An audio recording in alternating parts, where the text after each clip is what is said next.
Hey y'all, this is Billy from Perma Pastures Farm.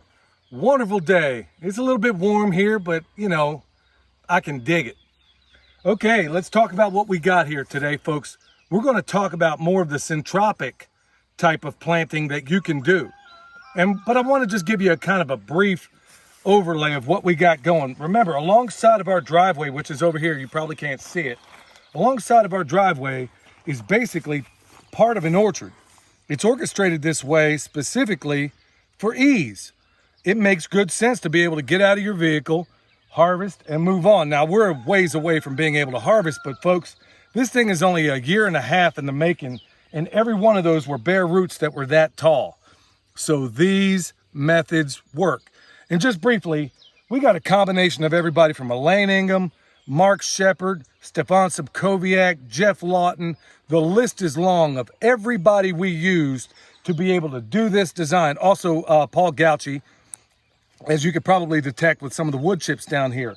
That's not the star of the show today, folks. We've talked about our trees. We've talked about the guilds. We've talked about how, like in this example here, we got strawberries coming up over there. We got comfrey. Look at these beautiful flowers in the comfrey. We got a peach over here that's just blowing up.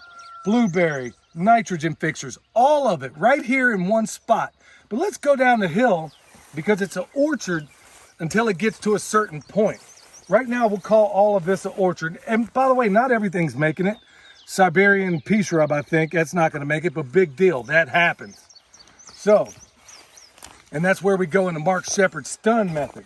Okay, from this point onward down the hill, it goes from being an orchard to a food forest. Now, there are differences, and perhaps in the future we'll cover the differences. But that's where it makes this is the demarcation point of where it's an orchard that way, food forest this way. Now, why is that important? Because in this area, we've done something, we've showed you before of how we did the syntropic method up there where we have broccoli and onions and a number of things interplanted between the trees. You could even call it, to some extent, alley cropping. It's usually done on a wider scale.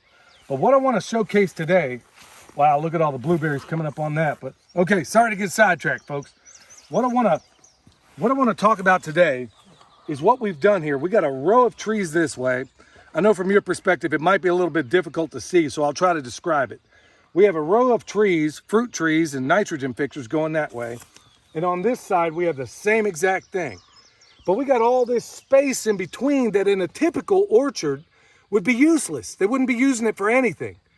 Well, folks, that is the beauty of permaculture, because we can employ this space to do magical things for us. And in this case, what do we have? Look at all these potatoes coming up all the way down that row. And then if you follow me further down,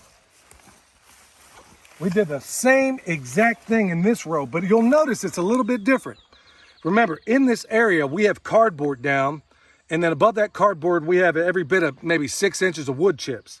Now, what we used to plant these was basically an auger. We used two different methods. In this row here, we moved out the wood chips, took the auger in just a regular battery drill, ran it down, planted the potato, rock and roll. Over here, we just ran the auger right through everything. So it gives us a basis of comparison of which one is the better method. And thus far, there's no, I mean, the growth on both of them seems to be equal, although this one seems to provide a greater degree of disturbance. So I think we're probably going to opt with that method over there. But folks, oh my goodness, look what I just saw. Look at this.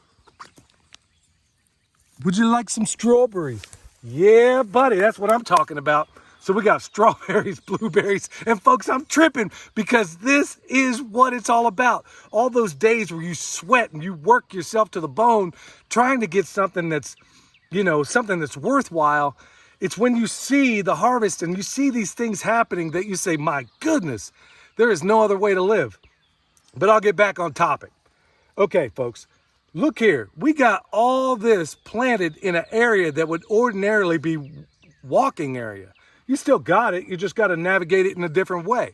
But here it is in a place where most people would just ignore this space. This is how you can make your gardening in the most compact places possible.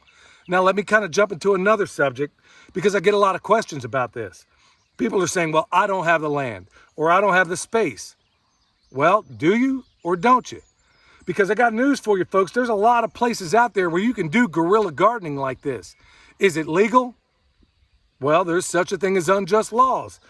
Or maybe it is legal. Maybe you just need to ask the right person. Maybe there's a piece of land like in Texas where it was being unused, and I just approach those people, tell them about what I'm going to do.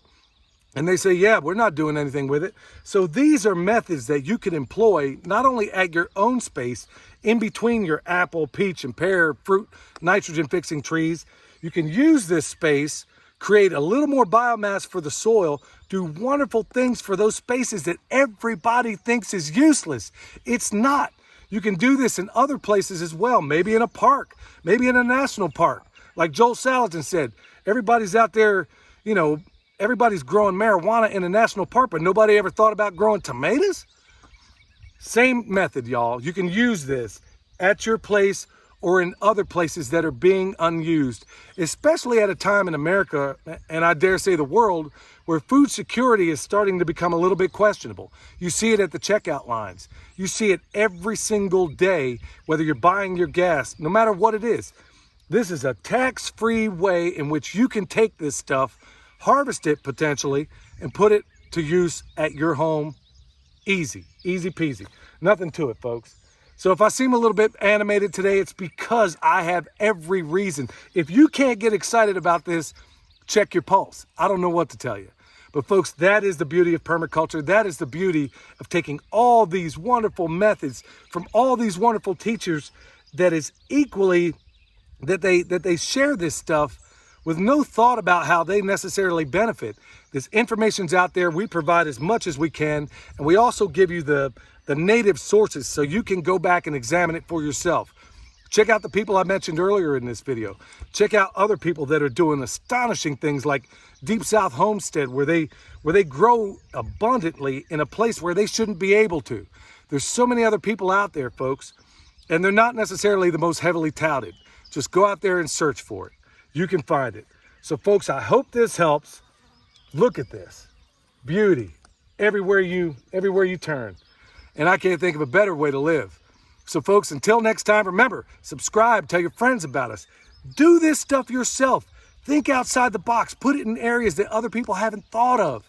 It's available to you. Till next time, this is Billy, the Permaculture Pimp Daddy, where PIMP stands for permaculture is my passion. And you can see the reasons why. We'll see you next time.